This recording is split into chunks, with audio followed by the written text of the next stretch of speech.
I am going 6-0 in the division because the rest of the division sucks. This is the best division in football, Tori. Take that step back.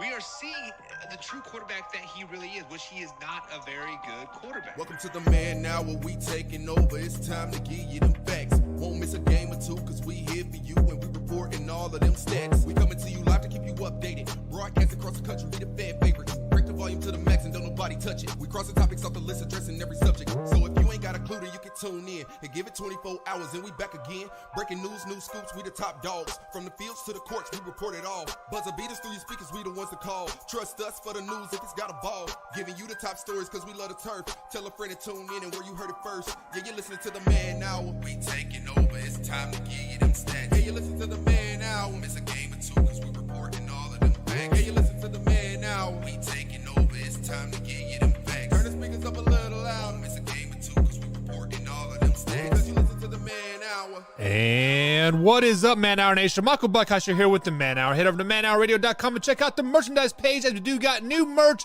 dropping each and every month over there at manhournation.com. Actually, it's manhourradio.com, I should say. Also, we got the forums happening over there as well, so if you guys want to become a part of Man Hour Nation, simply head over to the forums right there and enter it in. It is a great time over there on the old interwebs. Also, guys, we do have Mr. Wayne G coming up with us tonight with That's Debatable here in about 30 minutes here on the Man Hour. So Wayne G will be joining us here momentarily. We are going to talk a lot of sports. We're going to talk Odell Beckham Jr. We're going to talk Adam Anderson, a University of Georgia linebacker. Talk a little bit of Tyrod Taylor. And who else we got? We got Deshaun Jackson.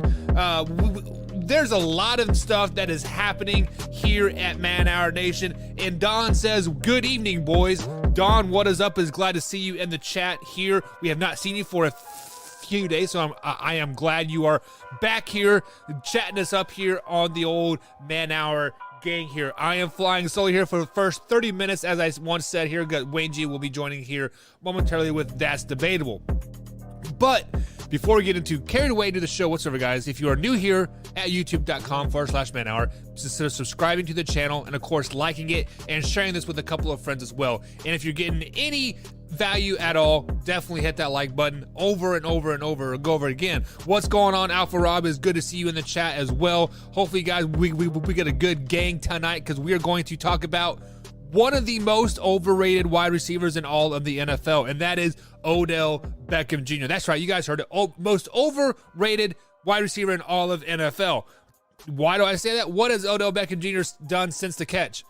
He's been injured and been basically a cancer on a team, and it is showing that his cancer side is coming out once again. He was excused from practice for the second straight day here on Thursday afternoon from Cleveland Browns practice, obviously. So if you guys have not seen the video, I will post a link in the description post-show here. But Odell Beckham Sr., which is Odell Jr.'s dad, posted a Instagram video of basically when times that Odell Beckham Jr. has been wide open and Baker either overthrows him or just doesn't throw the ball to him, and basically causing a bunch of controversy. So the question has to be asked here, has to be posed. Has Odell Beckham Jr. played his last snap in Cleveland as a Cleveland Brown? Answer that question is absolutely yes. Odell Beckham Jr. will not put on a Browns uniform again for the rest of the season, probably for the rest of his career. Let's just be flat out honest about it, because Odell Beckham Jr. just isn't that good. And we saw it last year when Odell Beckham Jr. went down with that ACL injury. The Browns were a mediocre team at best. They were struggling right around that 500 range, and they were looking very suspect, looking very like a lot of holes in it. It almost appeared that Baker Mayfield was forcing the ball to Odell, and the offense just wasn't flowing, wasn't very fluid. Once Odell Beckham Jr. goes out, where do we see the Cleveland Browns? We see them in the playoffs. We see them as a great team. We see them going up and down the field at will. The play calling was good. The running was good. Baker Mayfield was playing at an elite level, all because Odell Beckham Jr. wasn't on the field. The minute Odell Beckham Jr. came back, what happens? This team just doesn't perform when Odell Beckham Jr. is on the team or on the field. Whether it is I don't know what it is. Like whether it's Baker trying to force him the ball, whether it's his off the field antics, whether it's chirping him, whether he's chirping like in the like in the huddle. Oh, I was open. I was open. But truth be told, guys, the Cleveland Browns are better without Odell Beckham Jr. on the field, and it's shown. It has shown time after time after time again. Let's flash back to week 1 of the NFL season. Did Odell Beckham Jr. play that game?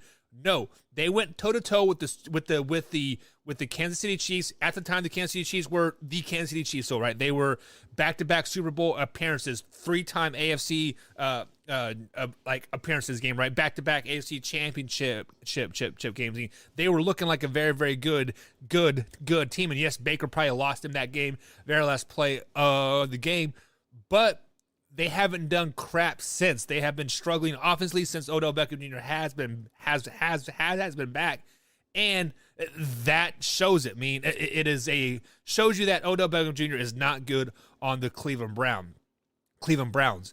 Alpha Rob says the guy hasn't done anything since 2015, 2016. Yeah, you are 100% correct. Ever since he made the catch, right? What has he done for you? Yes, you can say he's had back-to-back 1,000-yard seasons in New York.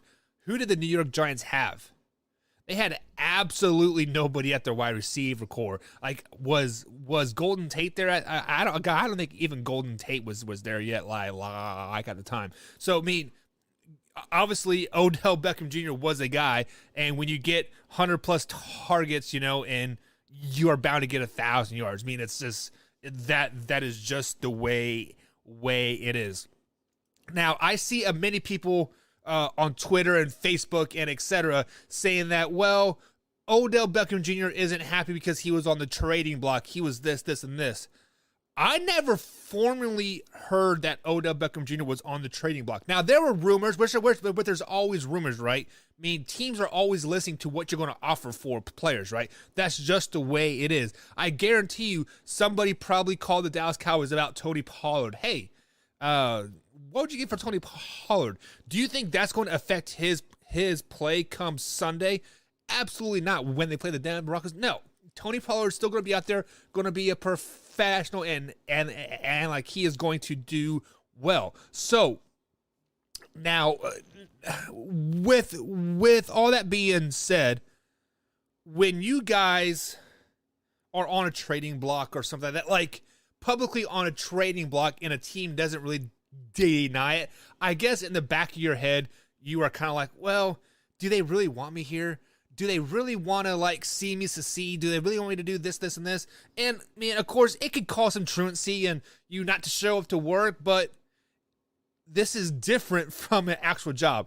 This is a professional job. You're getting paid $1 million to catch a damn ball, which he's dropping 10% of his passes right now, which is the 12th highest in the league right now. Surprise, surprise, surprise. He has, quote, one of the best hands in the NFL.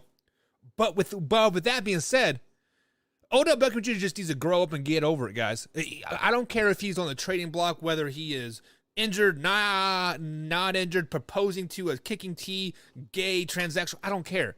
Come up and perform your job and just do it, man. So it's just stupid at the end of the day that Odell Beckham Jr. is even thinking about, oh, they don't want me, I'm going to cry like a little bitch. Well, you are being a little bitch. Let's just be flat out honest. Drew, what's going on there, big guy? I had some more notes here. Oh, here it is. Sorry. I can read now, guys. I'm so excited. I can read. I took notes.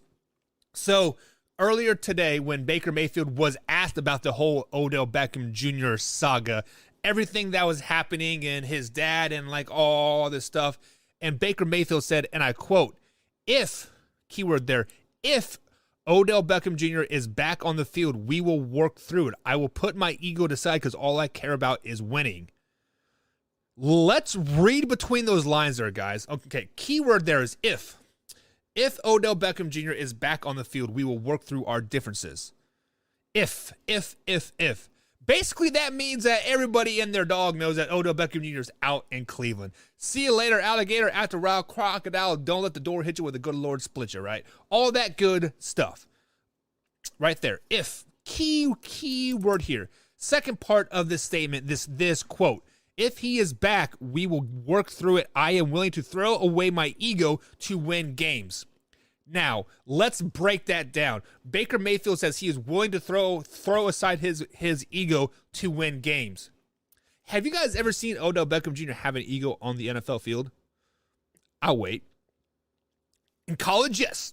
College, yes, when he jacked off to the Jayhawks, which I still love, because screw Kansas every chance you can get. But on the NFL field, have you ever seen Baker Mayfield have an ego? Absolutely not. Baker Mayfield has probably been one of the most humblest guys in the NFL if you want to get downright to it. So he was directing that toward Odell Beckham Jr. Throw away your damn ego and let's go win some football games. Throw away your ego and let's go win a Super Bowl. We have a Super Bowl team right here. We've shown it the first 4 weeks of the season. Ever since you came back and demanded the ball and became your drama ego self, Odell Beckham Jr., we have sucked. You are a cancer on this team, and it is showing. Throw away that ego. Let's go win in some games. And then in the offseason, if you want to go to Green Bay, if you want to go to New Orleans or Rams or wherever, you do what you got to do, man, and you go live your dream. But right now, you are a Cleveland Brown. Throw away that ego for 10 more weeks, right? And let's go win us a goddamn championship. That's what Baker Mayfield is saying. So when I say, and I quote, if he is back, meaning Odell Beckham Jr., we will work through it. We need to throw away our egos and win some games. Or sorry, I will throw away my ego to win games because winning is more important to me. Baker Mayfield, you have earned my respect by this statement, even though it was directed directly toward Odell Beckham Jr. Point to it, like, look, Odell, stop being a bitch. Stop being a daddy's boy. Daddy, they won't throw me the football. Daddy, they won't throw me the football. Oh, suck it up, man. Who freaking cares at the end of the day? Nobody cares about you, except for my fantasy team. I have you on my fantasy team, which was a complete mistake. Cut your ass this morning. Bada bing, bada boom. See you later, alligator. Right? Now, what are the Cleveland Browns going to do with Odell Beckham Jr.? Obviously, the trade deadline is over, so you cannot trade him to any team, right?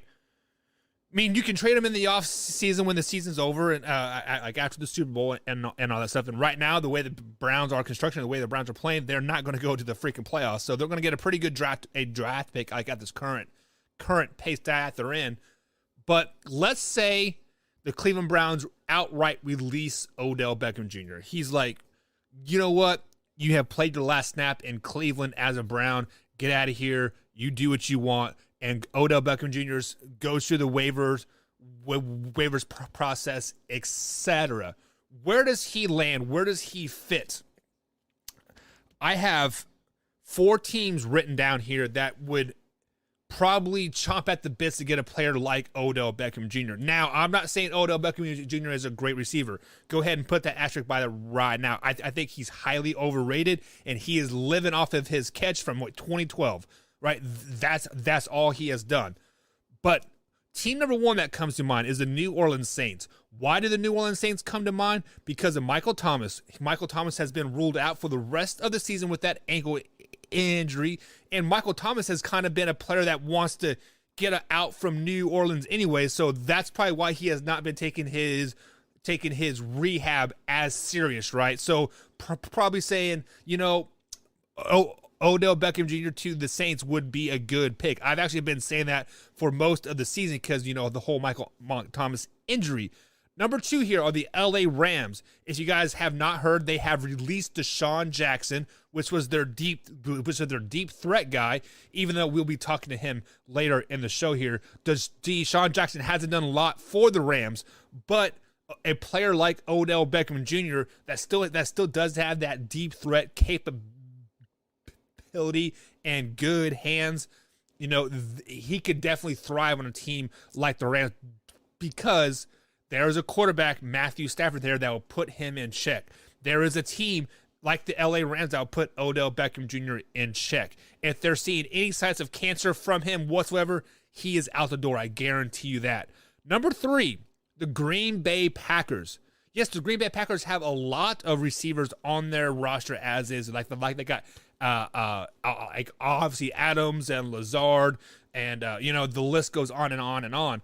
But I think Odell Beckham Jr. would be a great number 3 or number 2 in Green Bay. And exactly what I said about the Rams, they have that structure, they have that team, they have Aaron Rodgers that would put a player like Odell Beckham Jr. in check. Make sure he does not get out of line and start causing a cancer. Now, this team kind of came up to me last minute here because of we know the whole situation with the Ruggs thing and whatnot, et cetera, et cetera, et cetera. But obviously the Las Vegas Raiders would obviously, probably chomp at the bits to get a player like Odell Beckham Jr. as well. However, I do not think Odell Beckham Jr. would thrive in Las Vegas like he would in LA or Green Bay. Also, one other place that he might fit well in is Miami. Miami just needs that notoriety guy to really, spread out the offense a little bit. Obviously he would not thrive there very well as well. So the 3 teams that I think he would thrive really well in is New Orleans Saints, the LA Rams, of course, the Green Bay Packers. Now, I did see some comments roll through here with some other choices that Drew was saying. Drew was saying Houston. Odell Beckham Jr. to Houston. Odell Beckham Jr. to Houston. That is absolutely a train wreck waiting to happen, Drew. Think about this. Their franchise guy, J.J. Watt, wanted out of town. Deshaun Watson wants out of town. Brandon Cooks, their only receiver left, wants out of town. What makes you think that Odell Beckham Jr. would not be worse than what he was in New York those final couple years? Like, that is a disaster waiting to happen. Odell Beckham Jr. to Houston would not make any sense to me whatsoever. It definitely wouldn't keep Deshaun Watson in town because I feel that Odell Beckham Jr. needs a veteran quarterback presence like Aaron Rodgers, Tom Brady, Matthew Stafford, those type of players to really solidify the movement moving forward. Then the other team actually said the Philadelphia Eagles. I didn't think about that. The Philadelphia Eagles would kind of make sense a little bit, but at the same time, the Philadelphia Eagles do not have that. They don't have that structure that Odell Beckham Jr. needs to succeed. They have a second-year quarterback that's kind of fumbling around. They have, I believe it's a rookie head coach, if I'm not mistaken. It's like at least his first year, like I think, if I'm thinking off the top of my head, right? But either way, the Philadelphia is probably more of a dumpster fire than the Houston Texans are, simply because the Philadelphia Eagles, they kind of expect to be good, even though they're freaking horrible. Odell Beckham Jr. would be worse than what he is in Houston and Miami or anywhere else. Like, him and Philly would be terrible just because I believe it was Graham Wallace. No, it was Luke G said that Philadelphia has the worst fans in all of America. So across all major sports, Philadelphia has the worst fan base per Luke G. If Odell Beckham Jr. drops his 10% of the balls that he's doing right now, he is going to get booed out of town. Hell, he may not even make it home half the time. So I don't know, like about that, Drew. And then he says both Brady and OBJ. That comment's kind of coming in slow. There it is. Both Brady and OBJ have mentioned in the past they would love to play together. Wow. So Odell Beckham Jr. to Tampa Bay. Do they even have room to have another receiver there? I mean, they already got Evans, they got Goodwin, they got Antonio Brown, they got Gronk. They got the other tight end, OJ, what's his name? You can mention you can try to put all this all-star team you want together that you want. But at the end of the day, Odell Beckham Jr. is 29 years old. He still thinks he has a lot of left in the gas tank, and going to Tampa is not probably a very good choice for him because he would not get the ball as much as he'd like. I mean, right now he is bitching about getting the ball 8 times in Cleveland. How many times do you think he would get the ball in Tampa? I don't know, 5, 4? if he even saw the field. Do you think Odell Beckham Jr. is better than any of those three receivers that I listed there? Mike Evans, Godwin, or Antonio Brown? No, I would probably even take that short little white dude over it, like over him. I forget his name all the time, so we'll call him White Dude. The white dude that absolutely torched the Packers in the right before halftime, right? Odell Beckham Jr. would be a fifth receiver on that team, Drew. There is no way right now that Odell Beckham Jr. would even survive in Tampa, because he would be, oh, give me the ball. Dude, we don't need you. Get out of here with that crap. So, guys, we are up against the break here. We are going to take a quick little break. On the other side of the break, we got the infamous Wayne G with That's Debatable. Always excited to talk to Wayne G from Infinity Sports at Sports Infinity 5 on Twitter machine. If you guys are on Twitter, be sure to follow him, like his content, and share it as well. We'll be right back, guys, here on the Man Hour.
And welcome back to the Man Hour, guys. Michael Buckeister here. If you'd be most inclined, head over to manhourradio.com and check out the new merchandise page. The Beastie Burst has dropped. Also, the forums are starting up there as well. So we have a couple people in there getting active. We're trying to grow the community over there. And speaking of part of the community, we do have the infamous Wayne G from Recast 2.0 podcast. This is a pulp culture podcast that he just launched, about a month ago, Wayne or so? Oh, it's a long story. Yeah, we actually launched, I want to say, a couple years ago, took a little bit of a break, and we came back. So it was recasted. Now it's recasted 2.0. All right, so tell the people what Recasted 2.0 is all about. Yeah, if you're a big movie fan, which obviously if you follow That's Debatable, I always have some sort of a movie category, right? Basically what we do is we take movies that are at least 20 years old, and then we recast them in 2021 like, they're going to be remade. And so, like, we just recently did Back to the Future. We've done The Big Lebowski. So if you like The Matrix, so if you like any of those movies, you can see who we recasted. We usually put it up for a vote, and you can vote on whose cast is better, mine or Jesse's. It's always mine. Yeah, and so if you guys do not know, this Recasted 2.0 podcast is ranked at number 7 in the top 100. What was the category again? I'm sorry. After shows. After so I'm guessing show. that's like after a show, people talk about shows. But Yeah, sure. So there you go. It is ranked number 7 in after shows by Good Pod. So I mean, definitely doing great work all over there. And guys, be sure to follow him on Twitter at Recasted Podcast on Twitter. So Wayne, before we get too carried away, tell people what That's Debatable is all about here on the weekly segment. Sure. So just because I'm not doing Infinity Sports doesn't mean I'm not debating people all day long. So I come up with topics that are sports related and maybe one pop culture one in there that is debatable, and I give my take on it, and I let other people talk about it as well. All right. So with that being said, we do have 5 topics lined up for tonight. So what is the first topic that we have? The first topic here is one of my least favorite athletes in the history of sports. Adrian Peterson is going to be signing with the Tennessee Titans, most likely going to hit the starting lineup probably in the next couple weeks. And before all you geeks go and grab him for your fantasy teams, let me tell you the truth. Adrian Peterson should have been banned from football about 5 or 6 years ago after he beat his 2-year-old bloody. Yeah. So this is a very debatable topic just because let's look at the Dallas Cowboys for example, Wayne. They have a person that beat his wife on multiple times, but for some reason the cases always got dropped or dismissed or not, or she didn't show up for court. His name's slipping my mind right now, but he was a defensive end. Now I think he's a USC fighter now. But then we have the offensive lineman for the Seahawks that just strangled his fiance and basically left her for dead. I'm sure he'll be back in the NFL as well, probably as soon as next year. And let's look at the most recent thing, Henry Ruggs. He'll probably serve 18 months, 2 years in jail, probably tops. He'll get probation, and then he'll be back in the NFL as well. The NFL is all about second chances over and over and over again. Now, Adrian Peterson did beat his son, and I don't remember the full story off the top of my head, but I think he said to told his son to go do something, and his son basically said no, and he beat him till he bled with like a stick. Was it a little excessive? Yes. Was strangling your wife to death or like almost to death and leaving her to like die a little excessive? Yes. Was driving 156 miles an hour drunk excessive? Yes. So the NFL is all about second, third, fourth chances. As long as they can make money off of you are going to get a chance. So he should not be banned at all. Well, like you just said, that if they can make money off of you, if you can still produce and do something for them, then they're about second chances. But if you're Colin Kaepernick or Tim Tebow or Cam Newton or somebody who can't play, you don't even have to do anything wrong. They won't give you a second chance because you can't play. So that's the thing that I hate. I hate that these guys come in there. They have talent. You were mentioning Greg Hardy is the guy you were thinking of. Yeah. Greg Hardy was the guy that like beat his girl and like smashed her head into a wall and like threw her on like a bed full of guns and all this other stuff. And then the Dallas Cowboys went out and signed him because he had uber talent. I'm like, don't give these people a chance. Listen, nature needs to depopulate the population a little bit. These are the people we can start with. Don't give them a second chance to make millions of dollars. They shouldn't be allowed to go get a job bagging groceries. Yeah, so I see what you're saying to an extent, but let's bring up the whole Colin Kaepernick thing. The NFL set up a tryout for Colin Kaepernick, and then at the very last minute, he's like, no, I want to do it at some local high school or something. And I think only like 3 or 4 scouts showed up because it was like a very last second change. I mean, the NFL has given Colin Kaepernick all the chances in the world to come prove to the NFL that, he is a good player. But let's just be honest. His last year or his last 2 seasons as an NFL quarterback, I think he won 2 games. Like, God, I don't have the stats in front of me here, but he was like 34th or 35th in passing and like passing and rushing and wins and like all that stuff. He was a very bad quarterback his last season and as a San Francisco 49er. So Colin Kaepernick is kind of an obsolete statement here, I think. Well, I mean, he had a 4-to-1 touchdown to interception ratio. That's 16-4 on the season, his last season. So, I mean, that's not exactly horrible. That means, he's going to throw 4 touchdowns before he throws a pick, which is great. And I personally, I'm not a huge fan of his. I wouldn't sign him either. So I'm not trying to make a case to bring Colin Kaepernick back. Right. I'm just saying that this is a guy who can't get a second chance. And what I mean by that is Phillip Rivers recently came out and said, you know what, I think I might want to play quarterback still. And he's not going to have to hold a tryout at a high school. He's just going to get signed to a team. So that's what I mean by not getting that second chance. Colin Kaepernick, I agree, he's not that good. Right.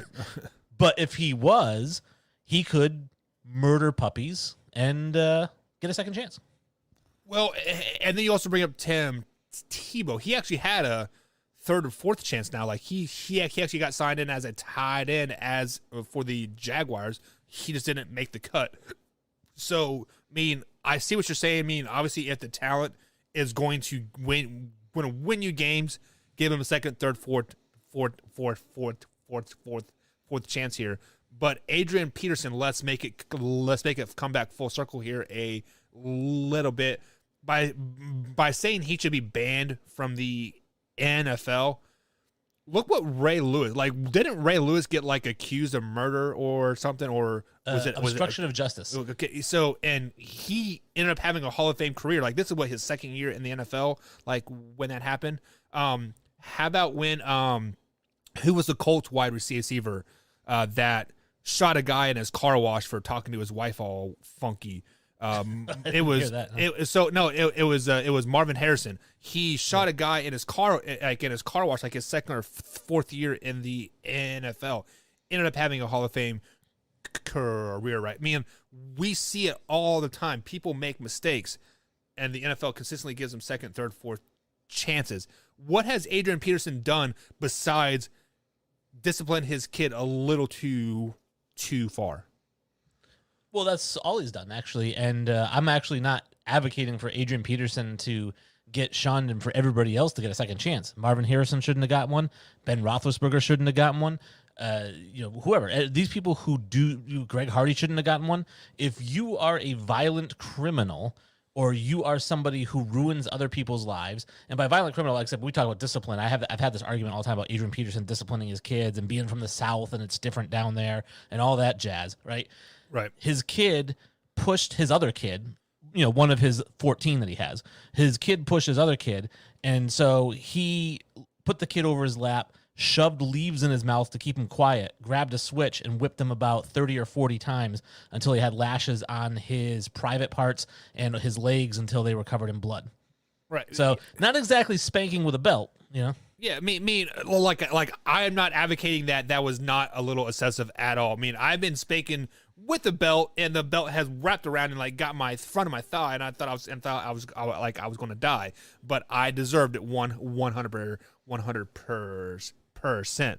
But so you think by him spanking his kid 30 to 40 times, let me reiterate, a little excessive.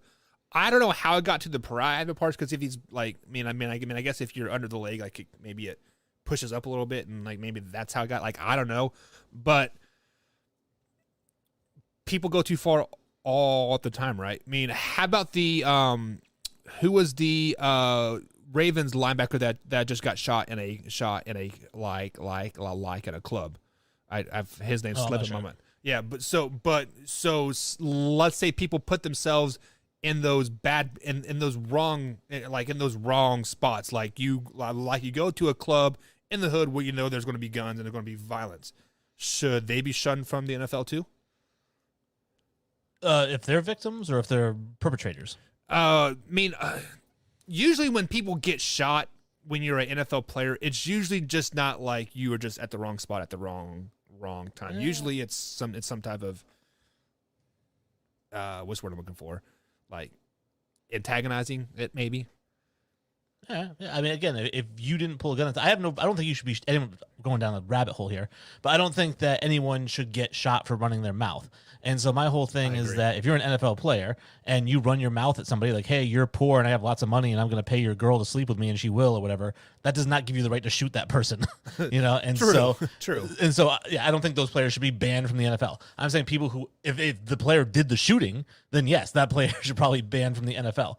I don't believe in giving people second chances if they're horrible human beings. And I'm not talking about like people, listen, if you get a speeding ticket, I'm not saying you should get banned from the NFL, but I'm saying if you get drunk and you go 156 miles per hour and you kill somebody, then, you know, maybe not get a second chance.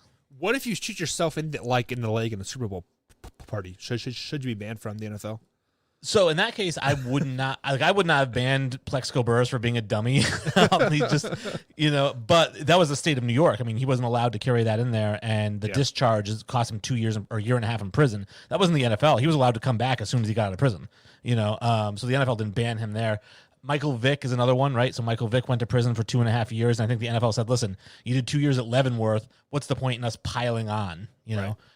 So I don't know. There's exceptions, I guess, but yeah, Adrian Peterson I wouldn't make an exception for, I guess. So totally off topic here, but I mean, Henry Ruggs is the topic of choice here the last 3 or 4 nights. Like, obviously, you brought up Michael Vick.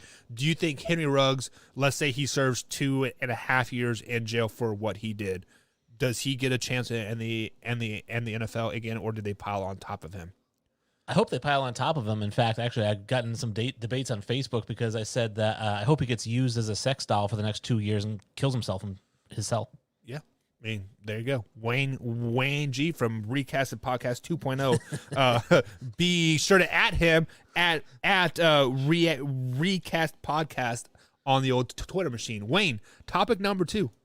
Number 2 is a fun one for all those fans out there, and I know you got a lot of them who aren't Patriots fans, but I am, and so I'm going to say this. Not only is Bill Belichick the best coach in the NFL, and nobody is even good enough to be mentioned as second place, but looking at what he's done through the drafts, getting guys like, you know, Mac Jones, who's the best quarterback in the draft, getting a guy like Christian Barmore, who's right now the best interior defensive lineman from this draft, getting a guy like Ramondre Stevenson in like the 6th round, who's been very productive, undrafted free agents like J.C. Jackson, who's an all-pro, Jacoby Myers, who's fantastic. You look at his signings with Judon and Mills and the 2 tight ends he got. Bill Belichick is also the best GM in the entire NFL. You see, this kind of goes both ways, a little bit, because Bill obviously has he's been at the Patriots at 20 years, right? 22 years. So just him there alone, he has a legacy of work to bank on, right? But there are some up-and-coming GMs that are doing great work here, right? John Lynch from the San Francisco 49ers comes to mind. They have put a pretty damn good team together there. I think John Lynch has been there like 3 or 4 years. I think like his first big move was bringing Jimmy G in from the Patriots into the 49ers. The second name that kind of comes up to mind is Andrew Berry as well for the Cleveland Browns. The Cleveland Browns were the laughingstock of the NFL for how long, right? He comes in and last 4 or 5 years, they've trusted the process, and they have built this Super Bowl caliber team. I believe it's like week 4, week 5. We were saying that the Cleveland Browns were probably one of the best teams in the AFC, and they were Super Bowl bound. Now, with that being said, those are only chapters for what Bill Belichick has done in the NFL. I mean, he has 24 years plus experience, right? As a head coach, general manager, whatever he has that experience. He has that track record.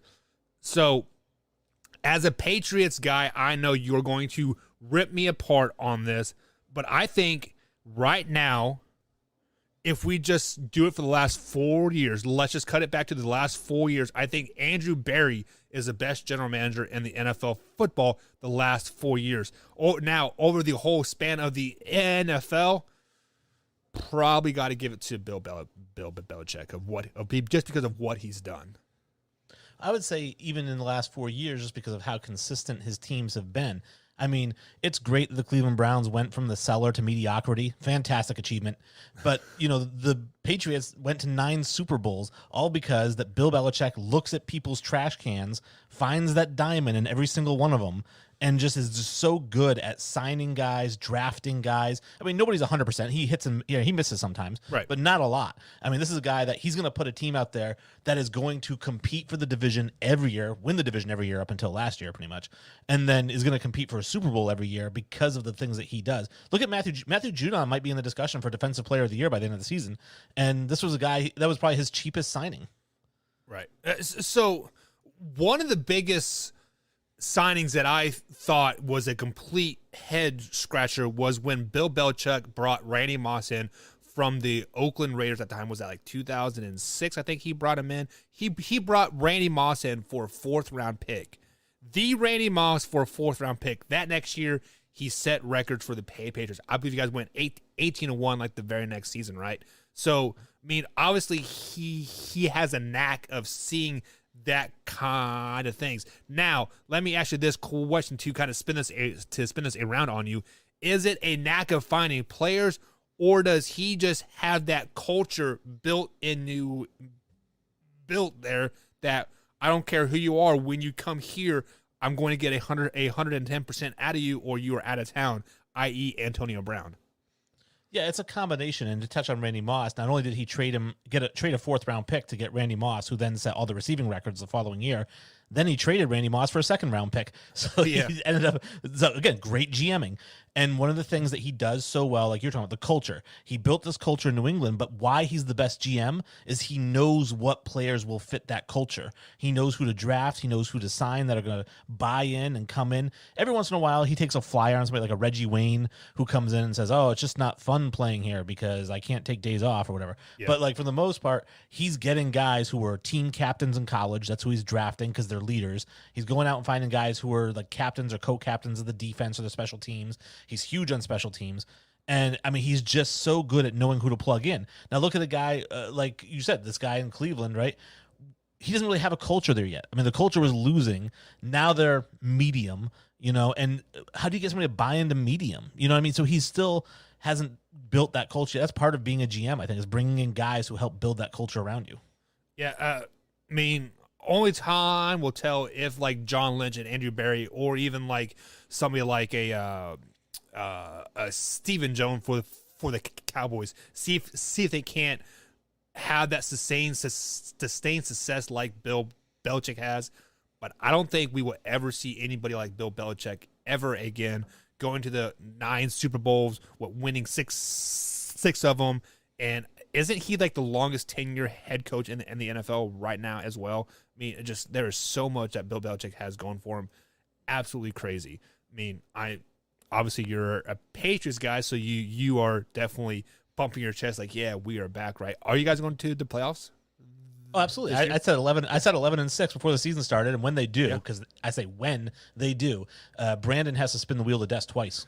That was the deal. There we go. Spin it twice. All right. Topic number 3. Number 3, I've got. This is going to be a hot take one. This is a Brandon like hot take. Speaking of Brandon, and that is Aaron Rodgers has played his last game in Green Bay. Because here's what's going to happen. He's out on the COVID thing, right, and Jordan Love's going to come in. He's going to have a great game against the Chiefs. They're going to give him another chance to have another great game. And at that point, they're like, this is the guy we drafted in the first round last year to take over for Aaron. Why delay any longer? We've seen what he can do. He can do it. You're on the bench. Wayne, you're absolutely wrong. Absolutely wrong on this point. Why? Because with Aaron Rodgers at the helm at the Green Bay Packers, they are a Super Bowl caliber team. If he performs half as good that they did when they played against the Arizona Cardinals last Thursday, you could almost mark them into the NFC Championship game right now, especially with a Adams back on the field and Lazard as well. This team is very, very potent. Now, every first start quarterback we have seen this year that just like we don't have any tape on or like anything, they're bound to have a good game. Look at Mike White for the New York Jets. He threw for 400 yards, was the player of the week, and he had a great game, right? Week number 2, probably not going to be so much good. There's film on him. There's the weakness and strengths and like all that good stuff. Now, I'm not debating that Jordan Love will have a good game against the Kansas City Chiefs, who hasn't had a good game against the Kansas City Chiefs this season. My Kansas City Chiefs, yes. I don't think anybody has. Maybe the Ravens have maybe had like the worst game against the Kansas City Chiefs, and they still won that game. With that being said, Aaron Rodgers does come back from the COVID list the Saturday before they play the Seattle Seahawks. Russell Wilson is also scheduled to be back that week versus the Green Bay Packers when they play when they play each other that Sunday night game. Not this week, but the next week. Aaron Rodgers is going to start that game. There is so many storylines around that. Russ versus Rodgers, Rodgers versus Russ. Is this Russ's last time in a Seahawks uniform? Like, you cannot write this story anymore Hollywood like at all, Wayne. I mean, you are a pop culture podcast. You are Recast 2.0. You couldn't write a better movie than this. Russ coming back off his injury, Aaron Rodgers coming back off the COVID list. Both players had 1 day to practice. Let's do it. Aaron Rodgers is going. Come on, man. It is not going to be the end of the movie Major League for Aaron Rodgers. It is going to be the end of the movie Seven for him. What's in the box? Your career, pal. Pack it up and get out of here. So you really think that Jordan Love is going to have such a great game versus the Kansas City Chiefs Sunday afternoon that the Green Bay Packers are going to ride after all this offseason controversy that they've gone through, all this maskless plane rides that they're talking about? They're going to just throw that all away and be like, you know what, Jordan Love, we're riding with like you. Yeah, I don't think they wanted Aaron to come back. I really don't think they did. And I think that this whole 1 year deal so he can be a free agent at the end of this year, yeah, just move on. You've got your quarterback of the future. That's why you gave him the 1 year deal, because you knew that come hell or high water, no matter what happens, Jordan Love is the starting quarterback for the Green Bay Packers all 16 games next year. So why not just get a head start on it and say, you know what, Aaron, where do you want to play? Who's willing to give us a second round, third round pick for, 10 games? Wow. I don't know what to say, Wayne. I'm kind of taken back by that. So you are telling me Jordan Love is better than Aaron Rodgers right now on the Green Bay Packers? I think that Jordan Love is the future of the franchise, not Aaron Rodgers, and I think that they're going to try to get a head start on it. It's not about who's better right now. That doesn't matter. Right. I gotcha. Because you only got him for 10 more games, so why not trade him, get something for him, and then just start your guy who you wanted to start in the first place? I see what you're saying in like hindsight. And now, if you were a 1-7 team, that would totally make sense 100%. But you are 7-1. You are on the top of power rankings on most people's NFL power rankings going into week 9 here, right? There's absolutely no way they bench Aaron Rodgers for the rest of the season. Like, this is a Deshaun Watson 2.0. Let me ask you this. Do you want to keep Devontae Adams on your team like after this season? Why would he stay after this season if Aaron Rodgers isn't going to be there after the season? Well, I mean, the two of them are tied together anyway. So is he really going to say, well, if Jordan Love's the starter next year, I'll stay. But if he's the starter this year, I'm out of here. It doesn't. He's not going to say that. And here's the reason you do it, even though they're on the top of the power rankings, is because it's all contingent on this game against the Chiefs, right? So if Jordan Love goes out there and throws 1 touchdown, 3 picks, then you're right. Aaron Rodgers comes in, he starts against Russell Wilson. But if Jordan Love goes out there and has a Mike White game, Aaron Rodgers' career is done in Green Bay. Huh. I kind of like it. I mean, I like how you're going out on that limb, even though you're wrong and that limb is breaking very, very, very, very, very hard. But that's tough saying. Topic number 4, man. Yeah, number 4. This one's one I've kind of been beating a drum. I've added an extra element to it with the injury to Derrick Henry, which I predicted at the beginning of the season when we all sat down and talked about running backs and why you shouldn't take them in the first round. I know Derrick Henry wasn't a first round pick, but I'll get to that.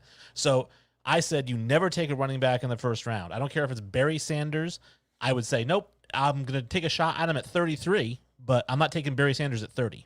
And so I'm not taking any running backs in the first round, no matter who they are. Derrick Henry was a second-round pick, so this is where I'm doubling down.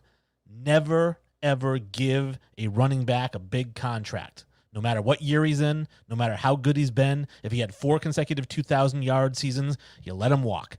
Don't give a big contract to any running back, no matter what.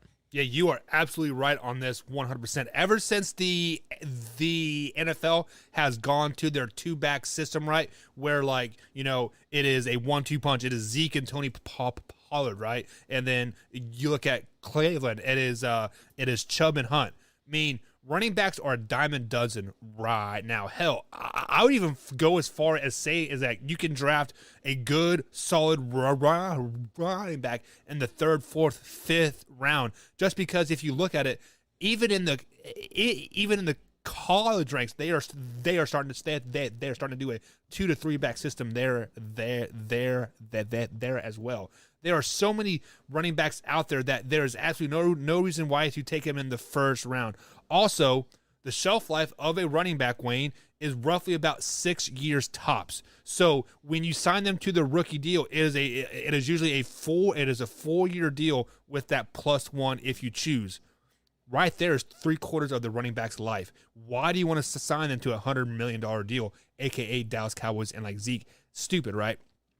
You use and abuse the running backs the first 4 years of their career and let them rock, and then you draft the next guy the 3rd round. You are absolutely right on that, Wayne. 100%. Yeah. Disposable, 3rd round draft pick. Let him play 4 years. Cut him. Get another 3rd round draft pick. Yeah.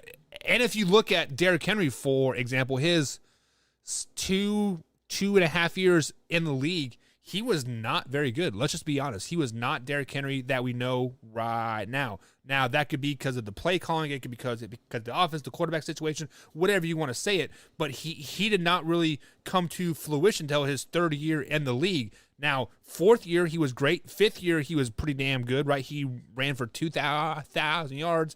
And this year, he took that injury, whether it is going to be a freak accident or whatever. He has miles on him. He touched the ball, 400 times last year. I mean, use and abuse him, let him go. Even if it's Derrick Henry. Yep. I couldn't agree more with that. All right. And then I'd like to wrap things up with a pop culture one. This is a fun movie one that I had posted on Facebook. I'm going to give you 4 actors in 4 roles, iconic roles, by the way. But you have to tell me which one of these actors, because you have to remove one. Gun to your head, got to remove one of these actors. We've got Jack Nicholson as Colonel Jessup in A Few Good Men. We've got Heath Ledger as the Joker in The Dark Knight. We've got Anthony Hopkins as Hannibal Lecter in Silence of the Lambs. And we have Javier Bardem as Anton Chigurh in No Country for Old Men. So I have to remove the actor and replace him with somebody else, or just totally remove them? Yeah, well, no, you can replace him with somebody else, but the point is one of these actors cannot play one of those roles. Yeah, so obviously, when you think of the Joker, I think everybody thinks of Heath Ledger as Joker, right? I mean, he obviously did a pretty good job, right? And then obviously there's 7 Batman movies or something like that in there. I think there's a different Joker in every one. So it is not like he is a Joker symbol by any means, but I would have to remove Heath Ledger from the Joker just because I feel like he is replaceable. Just because it is not that face that because the face is painted white with the green, or it's a green or purple whatever. Red lipstick, yeah, red lipstick, right? But either way, you can pretty much paint anybody's face on them, and pretty much any good actor would probably be just as good as Heath Ledger was in the Joker.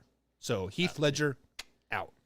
That is a horrible take, I'm going to tell you right now. So, because Heath Ledger's performance as the Joker is one of the greatest acting performances in history. I don't dispute that at all, but I think he's replaceable. Well, I mean, all actors are replaceable. I'm just saying that here's the thing: is Heath Ledger carried The Dark Knight. If you replace him, you're not going to get that movie-carrying performance. And so with nobody to carry the movie doesn't do as well. It kind of bombs. So that's why I kind of leave Heath Ledger there. Same with Javier Bardem, carried No Country for Old Men. I think you take him out of that role and just that movie sucks. It's really not a good movie. But you watch it for Javier Bardem because he was genius in it. So that leaves, Anthony Hopkins as Hannibal Lecter or Jack Nicholson as Colonel Jessup. And again, Anthony Hopkins transcended that role. It was based on a book. And here's how crazy it was, is that after the author saw the movie, he started basing the sequels on Anthony Hopkins because of how good he played that role. You know, so it was just an incredible performance. He won Best Actor, even though he had 16 minutes of screen time in the movie. So that leaves Jack Nicholson, who, by the way, is the only one of these four who did not win an award for his performance. He was nominated for Best Supporting Actor. He did not win it. All three of the others won the Academy Award. So Jack's got to go. Really? Wow. Yeah.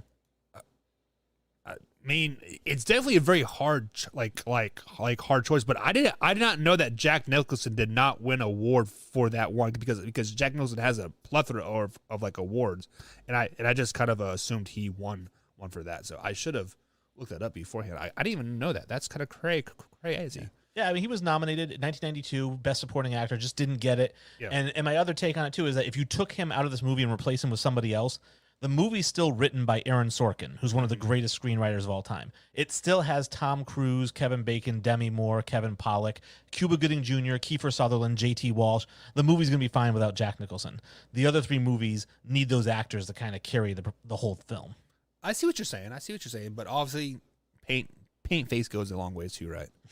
I'm totally kidding. I just don't like the Batman.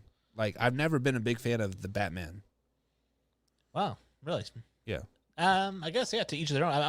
I like all comic book movies. I mean, I'm a fan. Yeah. And The Dark Knight, in particular, the Nolan Batman series, I think is great. And I think that I'm excited for Robert Pattinson to be the Batman in the upcoming film. But, yeah, I'm just excited. Heath Ledger absolutely lights out.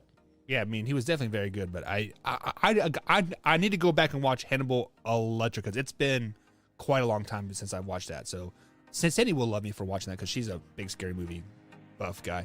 But before we let you go, Wayne, tell the people about your podcast that is number 7 ranked in the after show. Yeah, absolutely. If you want to hear us recast movies, basically remake movies, we're going to take the top 6 to 8 roles of the film, recast them in 2021.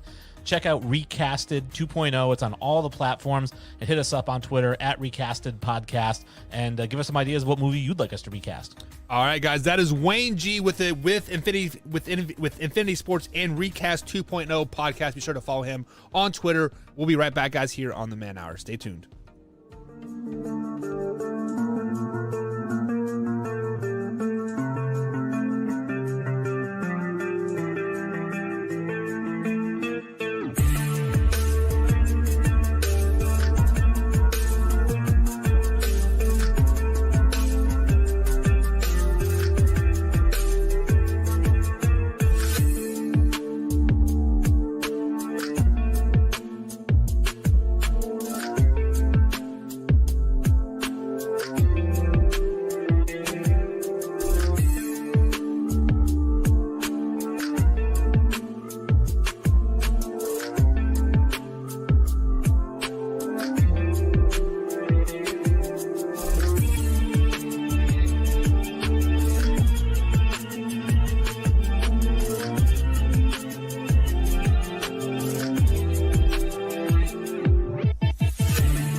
Man-Hour Nation brought to you by Brooks Roofing and Siding. Contact them at 812-868-7663 or online at brooksroofingin.com. Brooks Roofing and Siding, protection you need when nature strikes.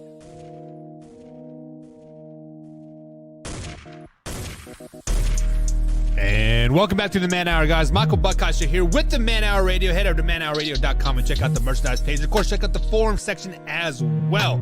Also, if you're on Twitter, be sure to follow me on Twitter at manhour_buck. And of course, follow the Man Hour Radio station as well at man_hour_radio. So, guys, we are not doing a giveaway this week. I forgot to set it up. So next week we'll give away 2 giveaways. Next week I will let the points roll over for next week. So we'll give it away on Monday and Thursday. Next week we'll give away 2 giveaways.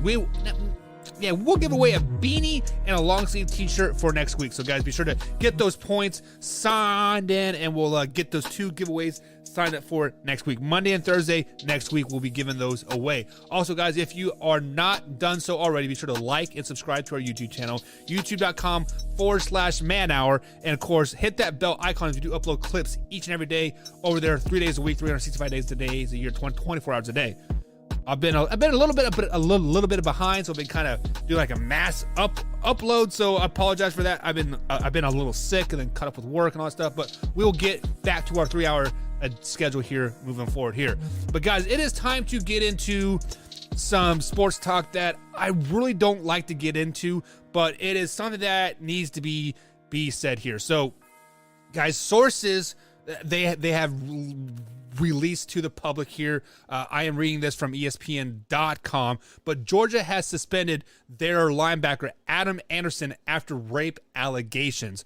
So obviously, Adam Anderson is the number 1 linebacker on the Georgia Bulldogs team. The Georgia Bulldogs are ranked number 1. He was projected to go pretty high in the draft as well. I've seen as high as 10th on him. But let me go ahead and read this story for you guys. Georgia has indefinitely suspended starting linebacker Adam Anderson, who has been accused of raping a woman, sources told ESPN on Thursday. Anderson is a senior from Rome, Georgia.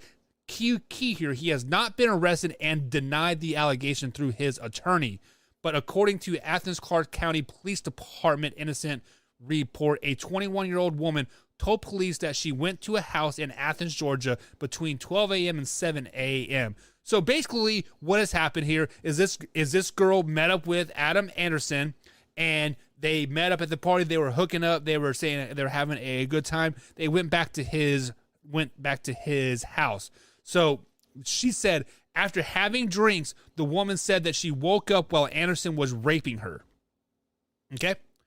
She reported to the police later that day. Anderson did play in Georgia's 34-7 victory over Florida in Jacksonville, Florida on Saturday. So the investigation is still ongoing. Athens-Clarke County Police Lieutenant Sean Burnett told ESPN, no arrest or final determination either way has been made. But let's just be honest. This kid's career is absolutely over because of an allegation. So basically what happened was this girl and Adam Anderson, they had one too many drinks, more than likely. They went back to his house. They started fooling around in his bed, and she was drunk, and they probably started having sex, and she passed out, right? And then she came back, too. She's like, oh, no, what did I do? So this... breathe. Okay, every time this happens, when a woman makes a mistake, especially with a high-profile athlete like Adam Anderson is. Adam Anderson was set to make millions of dollars in the NFL. He was gonna go to a great NFL team and have a great career. He's a great linebacker. He is, and from the interviews that I see, he's a very well-spoken kid, very, very smart, very, very, very knowledgeable, very well-respected in the community. But when a woman makes a mistake like this young woman did, she was 21 years old, so she was drinking, having a good time, probably was excited that she was with this football player and like, hey, we're going to have babies, whatever, yada, yada, yada. But when the action took place, when they started to have sex, and then she wants to scream rape because she's like, oh my God, what'd I do? I made a mistake. Why does every time somebody makes a mistake, it has to be rape? Why does every time a young woman gets too drunk or whatever, or passes out as she says, like, it always ends in rape. Let's flash back to, I don't know, what's 2003 or 2004, the Baylor Bears guy. Every time we talk about the story, I always refer to that Baylor's Bear guy because he was going to be a top 10 pick, no doubt in my mind. He was going to be a beast on the NFL football field, and then this woman alleged that he raped her. 2 years later, she came out and said, oh, I was just pissed off at him because he didn't want to like be in a relationship. How long does it take before this happens here? Now, I want to give the woman the benefit of the doubt. I want to. But she said in her statement that she was drinking. She was drinking on Friday night and went to his house. So she subconsciously went to his house. You have to know what's going to happen when you go to when you go to somebody's house after a night of drinking and partying. You have to know. It's so stupid that she wants to claim that she got raped because, like, just because as a college athlete, guys, we go through classes like this. We go through times in our life like this. Like our coach sat us down at least once a month saying, hey, don't do this. Be in a relationship with somebody if you want to do this, this, and this, right? Or have a text message going back and forth saying that, hey, yeah, we're going to do this and this, just to cover your ass for this stupid shit right here. Because this woman had drinks. She was drunk, obviously, went to his house and they had sex, and now she wants to claim rape because they had sex. Does she want her 15 minutes of fame? She's got it. Did she ruin this guy's career? Absolutely. It's probably going to come out and say, oh, nothing happened here. So Wayne G comes out and says it comes down to if the act started before or after she fell asleep. Absolutely right, Wayne. It does come down to that fact. But at that point, it is all hearsay. It is all hearsay, right? I mean, obviously, he was going to say it was all consensual sex, and she's going to say no. So it is all hearsay at the end of the day. And let's just be honest. We live in a world where the man is always wrong. Now, I'm saying that because I know I'm going to get ridiculed for it, right? But let's throw a domestic violence like out there. Let's say me and my wife, we were having a fight. She punched me in the chest, and I'm just like, hey, whatever, right? She calls the cops, and or let's say not even she calls the cops. Let's say the neighbors call the cops, and they come in and they interview us, and we tell them exactly what happened, right? 9 times out of 10, I guarantee you, me as a man would be going to jail because of the altercation.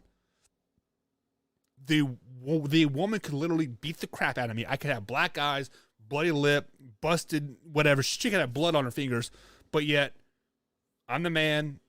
I bet you I'm going to get arrested for it. Drew says it also depends if any other chemicals were involved. Are you referring to a date rape drug, Drew? So obviously if there's a date rape drug found in her system, obviously yes, Adam Anderson is going to go to jail for a very long time. I mean, I don't know what the date rape drug chemical is by any means, or even what the street name is for it, or the actual name. I don't know any of that stuff because I've never been around that. But let's just be honest. Let's be honest here, Drew. Adam Anderson is a football player for the University of Georgia, a starting linebacker for 2 years, if I'm not mistaken. People know who he is.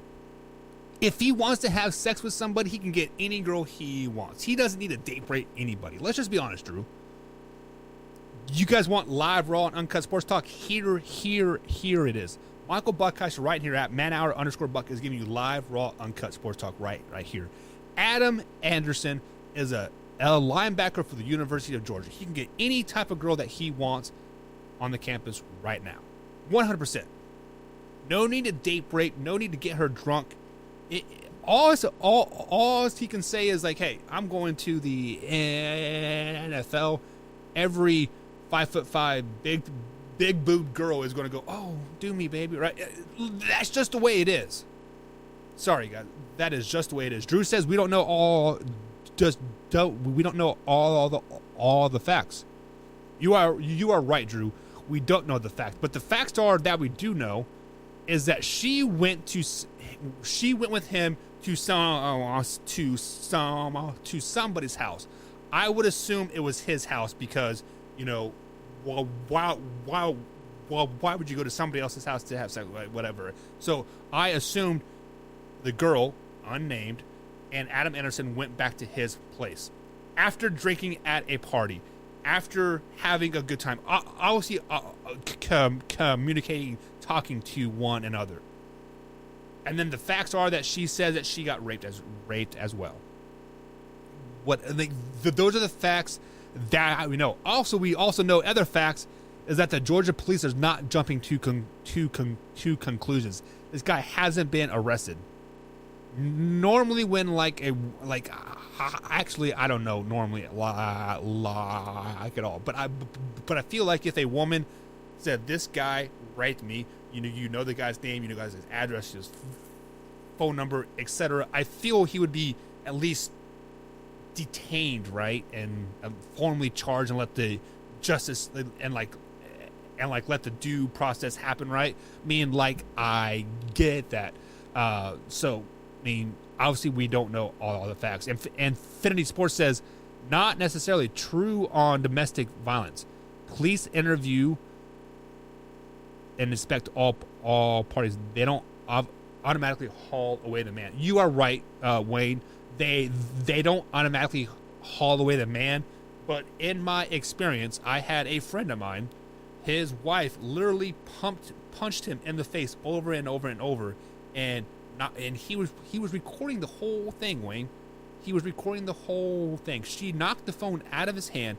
He goes down to pick up his phone, and she comes to attack him, and he puts his hand up to defend her. His hand hit him right there, left a bruise on her upper chest, like right below her neck. The guy was arrested because he was defending himself and left a mark. So,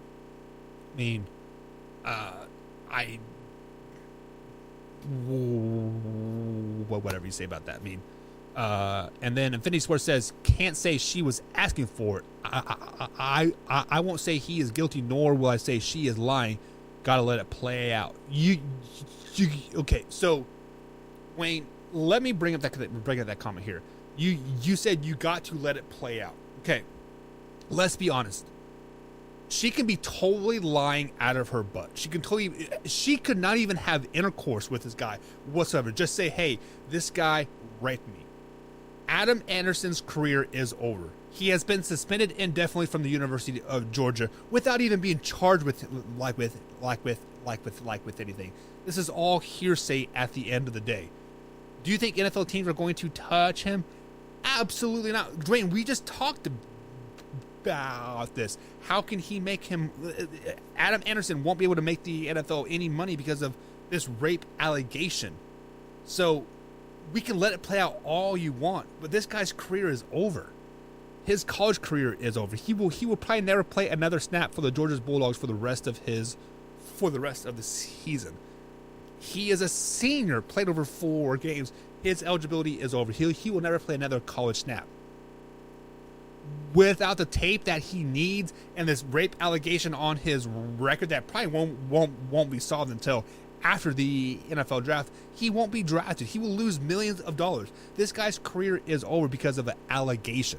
So to say you got to let it play out, I do agree, but at the same time, anytime a man gets accused of rape, his life is over. It could be a 100% total lie, absolutely false statement here. And then Drew says there is no such thing as a normal case. You are right, Drew. There is no such thing as a normal case, but there are, normal due processes, like I said. So Levante Collins made the NFL was under investigation for killing his girlfriend. Killing and rape is two different things there, though, Wayne. Obviously there are killers in the NFL. Let's look at Aaron Hernandez. Names comes to mind. You are a Patriots guy. You know him very, very, very well. Just because you are under investigation of killing does not mean you are getting accused of rape. Like, I would go out on a limb and say that being accused of rape is more harmful to your life, your career, your future, than being investigated of a killing. Just because when like you are accused of it, whether it's totally false or not proven in the court of law, that accusement is still there. You have still been accused. You have still put yourself in the wrong time, the wrong place at the wrong time, right? Now, just because you are being investigated and being killed or being a murderer, right? I mean, let's say my girlfriend were to die unexpectedly in my house. She falls and hits her head and there's blood everywhere, right? Obviously, I'm going to be investigated for murder because she died when I was here, right? I mean, that's just the way it is. So I want to move on from this. So guys, let's take a quick little break. On the other side of the break, we're going to talk a little Tyrod Taylor and the Houston Texans. That's right. Tyrod Taylor has earned his starting job back, guys. We'll be right back here on the Man Hour.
Check the mic and make sure it sound right, boys. And welcome back to the Man Hour, guys. Michael Buck is headed with Man Hour. Head over to manhourradio.com and sure check out the merchandise page. If you got BC merch happening over there, guys, peace.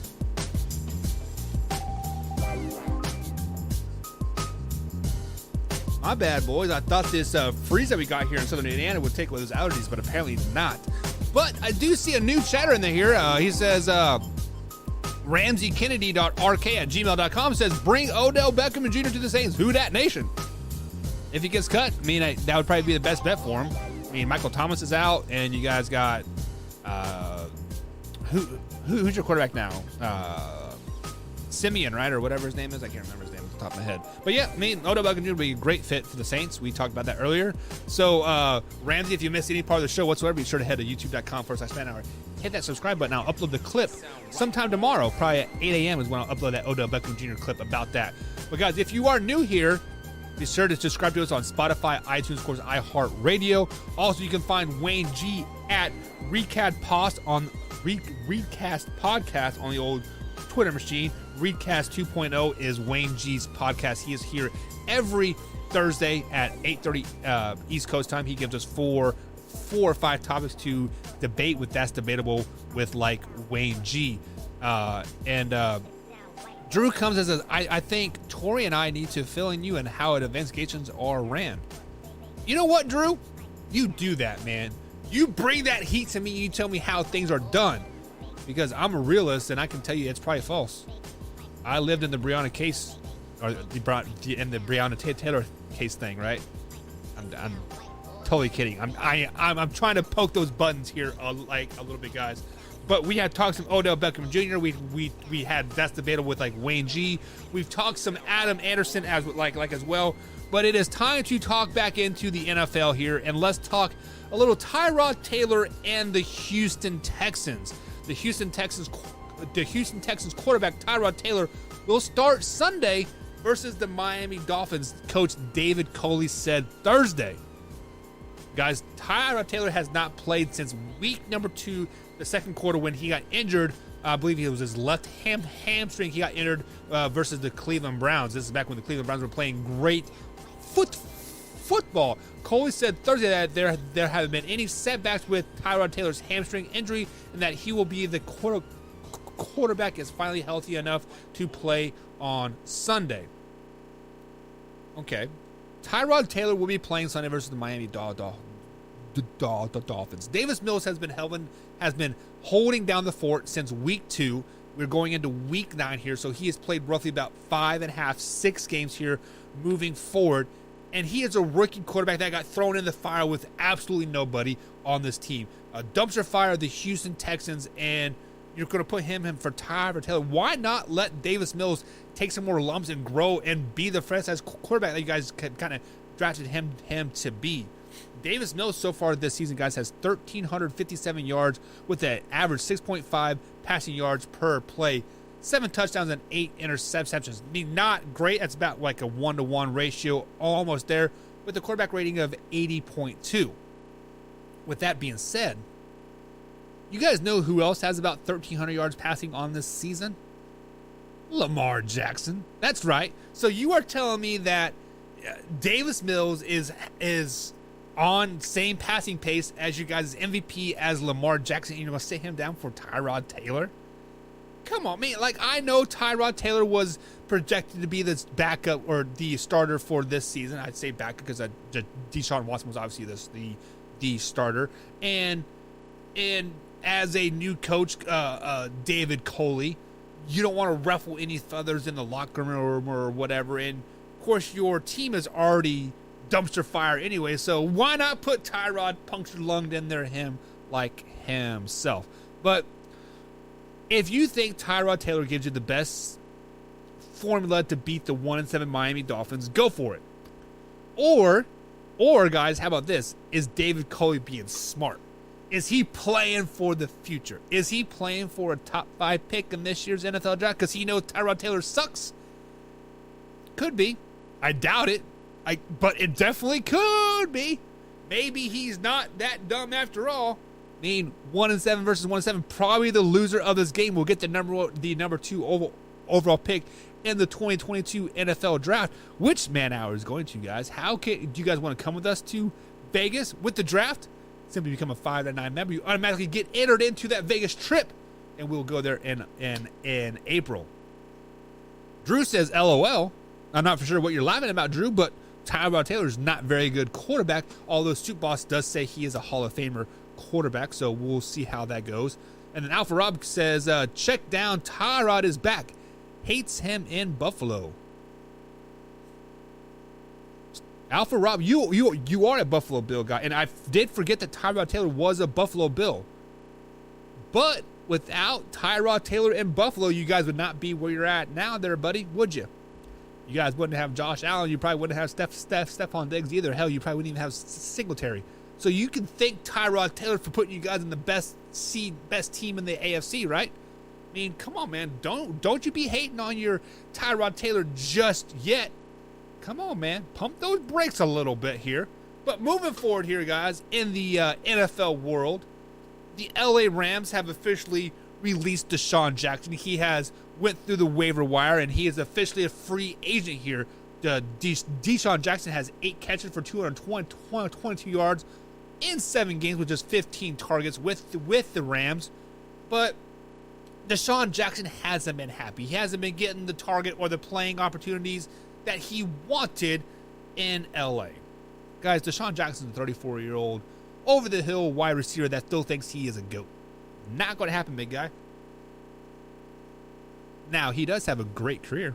620 catches, 10,877 yards, 57 touchdowns in his career, averaging 17.5 yards per catch.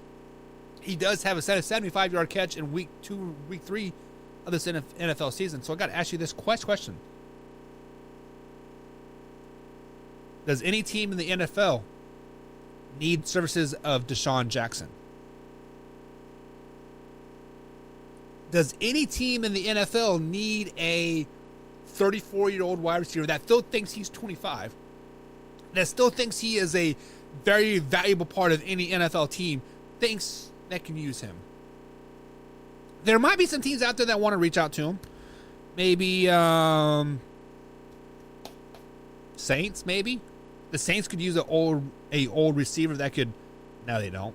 The Saints don't need a Deshaun Jackson. They are nickel and diming people down the field all they want right now, and it's Alvin Kamara's team. Deshaun Jackson would just take away from Alvin Kamara's touches, and they don't want that. Does Deshaun Jackson fit in Kansas City? I mean, Andy Reid, Deshaun Jackson, Eagles days kind of come back, and maybe they touch the magic a little bit. Nah, that's not going to happen either, is it? They already got what's his face? They got that tight end from the Jets. They got all the help depth they can need, right?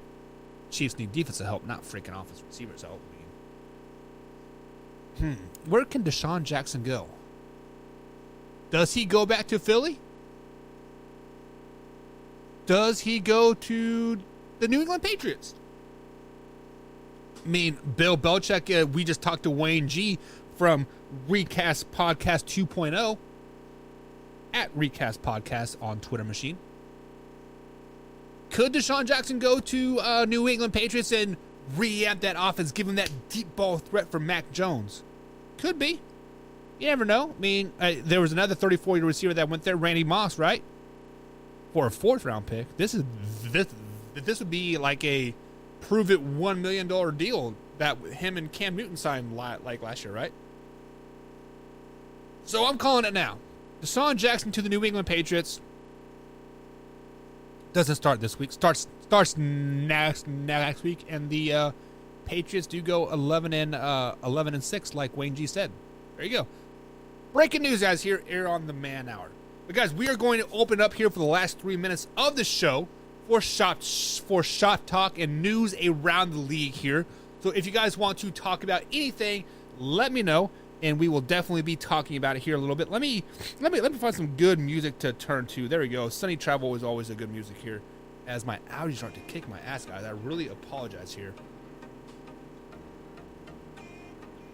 All right, so let's end the show here with some news around the league here. So Dallas Cowboys quarterback Dak Prescott, which injured his calf versus the Patriots a couple weeks ago, was a full participant in practice today. Prescott told reporters to say that it is safe to say that he'll be playing on Sunday versus Denver.